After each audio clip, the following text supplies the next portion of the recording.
Hello friends, आपका स्वागत है मेरे यूट्यूब चैनल पर। तो आज हम पढ़ेंगे माइक्रो इकोनॉमिक्स का चैप्टर फर्स्ट। मैंने सोचा कि खाली टाइम है तो चलो रिवीजन स्टार्ट कराते हैं। तो हम अपना रिवीजन माइक्रो इकोनॉमिक्स से स्टार्ट करेंगे।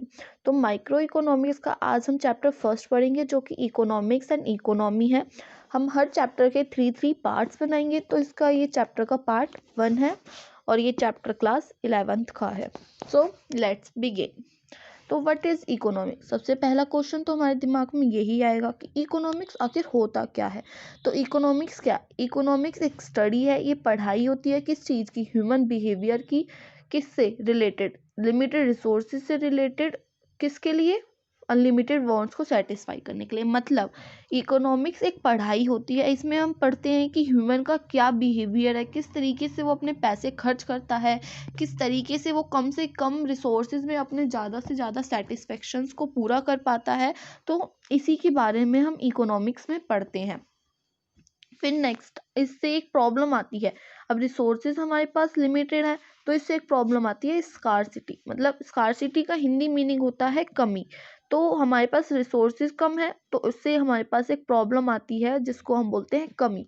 तो कमी क्या है? कमी हमें पता है, जैसे कि कोई भी चीज़ है, हम उसकी डिमांड कर रहे हैं, बहुत ज़्यादा डिमांड कर रहे हैं। मान के चलो हम आजकल मास्क और सैनिटाइजर्स की जो डिमांड है वो बहुत ज़्यादा कर रहे हैं। तो इसकी वजह से जो मास्क और सैनिटाइजर्स हैं उनकी स्कार्सिटी है। मतलब डिमांड हम बहुत ज़्यादा कर रहे हैं, हमें बहुत ज़्यादा चाहिए, पर इतनी क्वांटिटी में वो हमको मिल नहीं पा रहे हैं। उनकी जो सप्लाई है, जो सप्लायर्स हैं उनको सप्लाई बहुत कम कर रहे हैं। इस वजह से जो मास्क और सैनिटाइजर्स हैं उनकी स्कार्सिटी आ चुकी है। नेक्स्ट है चॉइस। तो चॉइस क्या होता है? अब हमारे पास किसी चीज़ की कमी है, ठीक है, मान के चलो मास्क और सैनिटाइजर्स की कमी है। पहले हम मास्क और सैनिटाइजर्स आपको बांट रहे थे जब उसकी कमी नहीं थी, कि तुम भी ले लो, तुम भी ले लो, तुम भी ले लो। लेकिन अब जब उसकी स्कार्सिटी हो गई है तो हम उसको लिमिटेड अपना हम सोच रहे हैं बस हम लगा लें, बहुत है, बहुत कम है मास्क। तो चॉइस करनी पड़ रही है हमें उसको कि इस मास्क को इसको दें, इसको ना दें। तो हमें इस चीज़ की चॉइस करनी पड़ती है। जैसे मान के चलो मिल्क है, तो हम मिल्क है जो उसका हमको बहुत सारा यूज़ कर सकते हैं। मिल्क का हम चीज़ बना सकते हैं, मिल्क की स्वीट्स बना सकते हैं, मिल्क से आइसक्रीम बना सकते हैं। लेकिन मिल्क लिमिटेड है तो हमें एक ही चीज़ बनानी पड़ेगी। या तो हम मिल्क से चीज़ बनाएंगे या स्वीट बनाएंगे, या फिर कर लेंगे आधे मिल्क से चीज़ बना लेते हैं, आधे से स्वीट्स बना लेते हैं। तो इसमें हमें चॉइस करनी पड़ती है कि हम मिल्क का किस चीज़ के लिए यूज़ करें। अब जब नेक्स्ट प्रॉब्लम है चॉइस।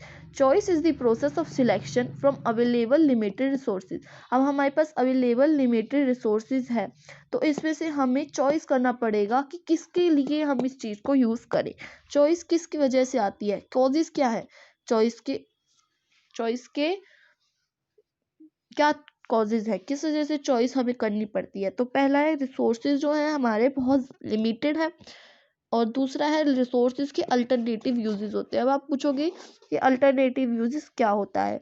तो अल्टरनेटिव यूजेस का मतलब होता है जैसे मिल्क है, इसके कई सारे यूजेस हैं तो इसको इंग्लिश में बोलते हैं अल्टरनेटिव यूजेस।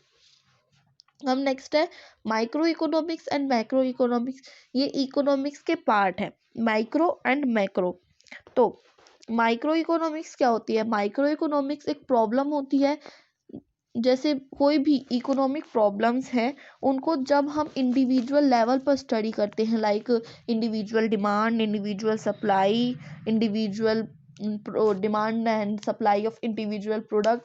तो ये सब जब हम स्टडी करते हैं तो इसको हम बोलते हैं स्मॉल लेवल पर जब स्टडी करते हैं, इंडिविजुअल लेवल पर जब स्टडी करते हैं तो इसको हम माइक्रो इकोनॉमिक्स बोलते हैं।